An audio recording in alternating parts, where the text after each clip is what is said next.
네, 이 시간 하나님께서 저희에게 주신 말씀은 신약 성경 요한복음 15장 5절입니다. 신약 성경 173페이지죠. 요한복음 15장 5절. 뉴 테이스트먼 173 페이지입니다. 물론 스마트 주보에도 올려드렸습니다. 뜻을 잘 생각하시면서 한 목소리로 다 함께 봉독하십니다. 시작.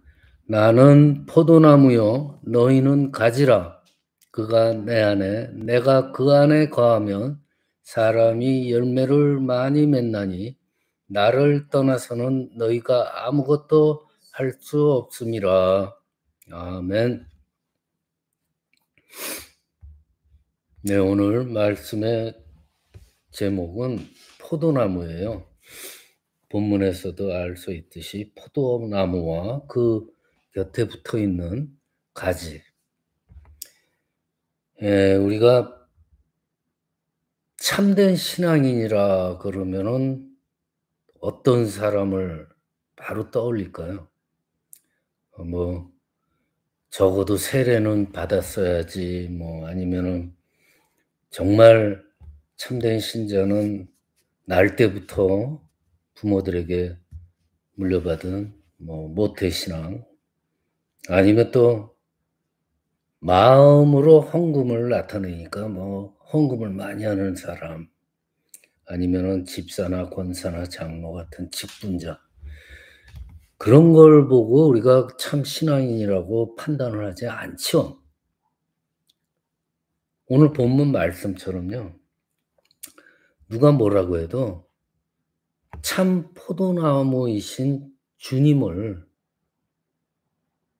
단단히 붙잡고 있는 사람, 포도나무 줄기를 단단히 붙잡고 있는 그 가지들, 그러한 사람들이 정말 제 몫을 다하는 진정한 성도, 진정한 참 포도나무의 가지들이라고 우리가 볼 수 있어요. 포도나무들 보면은 이파리가 크기 때문에 바람이 불면 그냥 휘청휘청합니다. 그리고 태풍이 오고 폭우가 뭐 천둥이 오면은 많이 흔들리고 이파리들이 너울너울거리죠. 근데 그렇게 바람이 불고 태풍이 와고 폭우가 와도 한결같이 줄기를 단단히 붙잡고 있습니다. 단단히 포도나무 줄기를 가지고 가는 그런 가지. 그 사람들, 사람으로 비유하면 신앙인들로, 진정한 그리스도인. 정말 그 신앙인들이 정말 제 몫을 다하는 참 포도나무에 붙어있는 가지들이라고 볼 수 있어요. 이 포도나무 비유는 많은 목사님들이 설교로 제목으로 삼죠. 그렇지만은 우리가 아무리 말씀을 많이 들어도 직접 행동으로 옮길 수 있는 그러한 그 액션을 취할 수 있는, 정말 마음에서 우러나오는 행동으로 나올 수 있는 게 중요하다는 거예요. 그러니까 여러분들이 지금 내 믿음의 상황이, 내 마음의 상황이 어떤가 생각을 해 봐야 돼요. 정말로 무슨 일이 있어도, 태풍이 와도 혹독한 비바람이 쳐도 항상 변함없이 주님을 든든히 포도나무 줄기를 꽉 붙잡고 가는가. 여러분들, 요즘은 또 특히나 우리에게 이런 굳건한 신앙이 필요할 때예요. 코로나 때문에 정말 이런 모양 저런 모양으로 많은 어려움과 고통이 있는 시기예요, 지금. 그리고 아직도 끝나지는 않았어요. 지금도 여차하면은 재확산이 되는 그러한 우려 때문에 전 세계의 모든 사람들이 바짝 긴장하며 살고 있을 때예요. 우리가 당분간은 우리의 이 처지와 환경이 극도로 불안정하고 위태로울 수밖에 없어요, 지금 상황이. 근데 아까 말씀드린 이 상황이 아까 말씀드린 그 포도나무 가지가 비바람을 맞고 태풍을 맞고 천둥을 맞는 그런 상황과 거의 같다는 거예요. 포도나무가 원래 그렇잖아요. 때로는 뿌리채 뽑혀 가지고 다른 포도나무 농장으로 옮겨갈 수도 있어요. 때로는 혹독하게 가지치기를 당해요. 그렇지만은 그 모든 그 고난과 고통들이 궁극적으로는 다 그 포도나무를 위한 것이고 또 그 가지들로 하여금 더욱 풍성한 열매를 맺게 하기 위해서 포도원 농부들이 하는 행동들이에요. 목자가 때로는 양들로 하여금 사망의 음침한 골짜기를 통과하게 하는 것은 보다 넓고 보다 풍성한 초장으로 이끌기 위한 과정이잖아요. 그 황량한 사막을 건너서 푸른 초장으로 양들을 인도하기 위해서 그 사망의 음침한 사막 광야를 지나가게 하는 거잖아요. 양을 해치거나 양들을 위기에 빠뜨리기 위해서 일부러 그러한 처지에 놓이게 하는 게 아니잖아요. 양들을 위해서, 양들을 먹여 살리기 위해서 양치기들이 그렇게 하고 목자들이 다 그러잖아요. 그러니까 이런 주인들, 농부들의 그 선한 뜻과 처분을 굳게 믿어야 돼요. 가지라고 표현을 했죠. 가지들은 늘 줄기를 든든히 붙잡고 가야 하는데 보면은 꼭 그렇지만은 않아요. 줄기에서 떨어져 가지고 이미 시들어가는 가지도 있어요. 아직 그 포도나무 원 줄기를 붙잡고 있지만은 위태위태합니다. 불안불안한 가지들도 많아요. 또는 하루에 12번도 더 붙었다가 떨어졌다가 그런 가지들도 있어요. 심지어는요.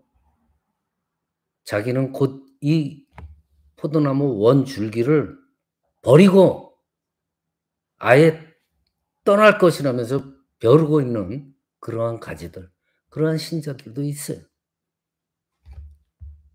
문제는 그런 어영부영한 약하고 자기 신조가 없는 그런 가지들한테는 참 포도나무이신 주님께서 더 이상 그 가지에 열매를 달아 주실 수가 없어요. 이 혼란스럽고 불안한 와중에 우리가 이 참 포도나무 줄기에 그래도 꿋꿋이 악착같이 붙어 있을 때 그때 주님이 우리 가지 끝에 풍성하고 향기로운 그러한 정말 명품 포도송이를 맺게 할 수 있다는 거예요. 자, 그러려면은 우리가 어떻게 해야 돼요? 우리 가지들이 어떻게 돼야 돼요? 깨끗하고 건강하대요. 깨끗하고 건강하지 못하면 주님께서 그 가지에 열매를 맺어 달아줄 수가 없다는 거예요. 그 가지가 병이 들면은 열매를 맺을 수 없잖아요. 우리도 마찬가지예요. 건강해야 돼요. 건강해야지 열매를 맺을 수 있고 정말 명품 포도로서 상품 가치를 인정받을 수 있잖아요. 그래서 농부들도 부지런히 가지치기 하고 열심히 깨끗하게 하고 건강하게 관리를 한다는 거예요. 물론 농부가 좋은 상품을 위해서 어떨 때는 독한 약을 치고 가지를 잘라내기도 합니다. 그리고 포도꽃이 피면은 그 꽃을 따줘야 돼요. 그러면 그 포도나무가 얼마나 아프고 고통스럽겠습니까? 그럼에도 그걸 기어이 견디고 인내를 해야지 비로소 건강한 나무가 되고 건강한 가지가 되는 거예요. 여러분들 다시 옛날 생각을 해 보세요. 내가 믿지 않았던 아니면 내가 죄를 짓고 살았던 그 옛날, 옛사람. 다시는 옛날 옛사람으로 이방의 그 저질 포도나무 가지로 돌아가지 않기 위해서는 부단히 우리도 자기 관리를 해야 돼요. 물론 농부가 관리를 하죠. 농부이신 누구예요? 하나님이 우리를 관리를 하고 돌보고 계세요. 그렇지만 우리의 몫도 있다는 거예요. 우리도 노력을 해야 된다는 거예요. 우리 자신이 영원히 병들지 않도록 우리 영혼이 건강하도록 계속 자기 관리를 해 줘야 됩니다. 그 방법이 여기 나와요. 오늘 15장의 3절을 보면요. 너희는 내 말로 이미 깨끗해졌나니 그래요. 내 말로 이미 깨끗해졌다 그래요. 여기서 깨끗해졌다는 것은 건강하다는 거예요. 병이 없다는 거예요. 나약하지 않고 싱싱하다는 뜻이에요. 근데 중요한 거는 뭘로 깨끗해졌다고요? 말씀으로. 내 말로. 즉 하나님 말씀으로, 주님 말씀으로 너희들이 병이 없고 건강하고 깨끗해졌다는 거예요. 이게 중요한 거예요. 말씀으로. 하나님께서 우리를 말씀으로 늘 푸르고 건강하게 깨끗하게 싱싱하게 돌보고 계신다는 거예요. 우리에게는요. 하나님의 말씀이 곧 무공의 살충제예요. 하나님의 말씀이 우리에게는 절대적으로 필요한 비료예요. 영양제예요. 본문 말씀 그대로 3절 말씀 그대로 하나님의 말씀이 병든 우리를 고치시고 깨끗게 하는 명약이에요. 이처럼 말씀이 곧 일용할 양식이고 우리의 절대적인 그 자기 관리의 방법이기 때문에 우리는 어떻게 해요? 날마다 말씀의 세례를 받아야 돼요. 농부가 포도나무에 농약 뿌리는 모습이 농약 세례를 주는 것 같잖아요. 농부가 포도나무에 농약 세례를 주듯이 우리는 주님의 말씀의 세례를 받아야 돼요. 여러분들 그 건강하던 포도나무, 명품 포도나무, 참 포도나무 가지들이 그 포도나무가 왜 병들고 왜 열매를 잘 맺지 못하고 저질로 혹은 아주 나쁜 그런 나무로 변질돼요. 다 말씀이 부족해서 그런 거 아니에요. 농부가 관리를 안 하기 때문에 그런 거 아니에요. 자기 자신이 병들고 나약해지는 그러한 길로 가기 때문에 그런 거예요. 말씀이 영양제고 말씀이 살균제고 살충제인제 정말 빵보다 더 소중한 우리의 일용할 양식인데 말씀에 소홀한 사람, 말씀에 무관심하고 말씀에 태만한 사람이 어떻게 영이 건강할 수 있고 날마다 그 영이 청정하고 또 그 믿음의 신앙의 가지에 아름답고 향기로운 명품 포도가 매달릴 수 있을까 생각을 해 보세요. 안 되죠. 병든 가지에는 즉 말씀의 영양 공급이 제대로 이루어지지 않는 가지는요. 절대 주님께서 열매를 달아 주실 수가 없어요. 시편 1편에 뭐라고 나오셨는지 유명한 구절이 있잖아요. 여호와의 말씀을 즐거워하여 주야로 그 말씀을 묵상하는 자는 마치 시냇가에 심은 나무가 철을 따라 열매를 맺으며 그 잎사귀가 마르지 아니함 같으니 그가 하는 모든 일이 다 형통하리라 그랬어요. 여호와의 말씀을 즐거워하고 주야로 그 말씀을 가까이 하면서 살아야 비로소 시냇가에 심은 나무처럼 절대로 마르지 않고 시들지 않고 늘 청정하여서 때가 되면은 풍성한 열매를 맺게 하신다고 분명히 이 성경에 기록이 되어 있습니다. 부디 말씀으로 자신을 더 열심히 더 성실하게 관리하시길 바랍니다. 이 말씀으로 내 영혼에 영향을 주고 더 알차게 공급하셔야 돼요. 그래야지 낙심하지 않고 힘도 없는 겁니다. 말씀으로 자신의 건강 든든하게 지키셔야 돼요. 한 가지만 더 생각하고 마치도록 하겠습니다. 여러분들 포도를 한번 보세요. 포도는 무슨 사과나 배나 감처럼 이렇게 한 개로 이렇게 딱 개별되어진 과일이 아니잖아요. 여러 개의 알들이 모여서 한 송이를 이루는 과실이에요.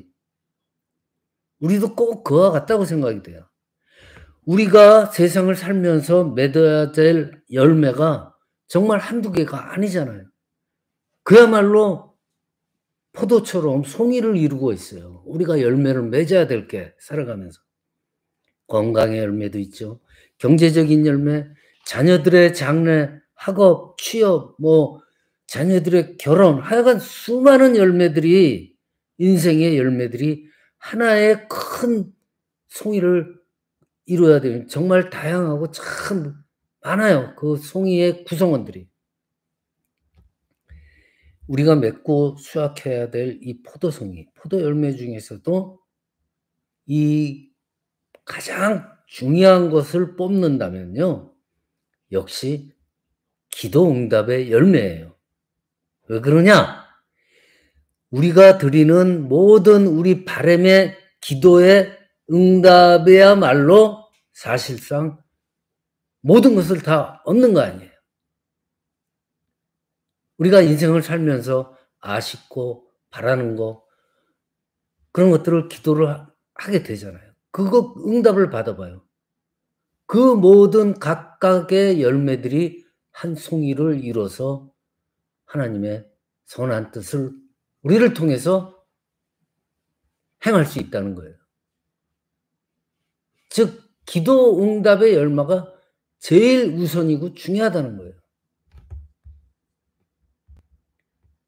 여러분들 요한복음 오늘 그 15장의 16절을 보시면은 너희가 나를 택한 것이 아니요 내가 너희를 택하여 세웠나니 이는 너희로 가서 열매를 맺게 하고 또 너희 열매가 항상 있게 하여서 네 이름으로 아버지께 무엇을 구하든지 다 받게 하려 함이라 그래요.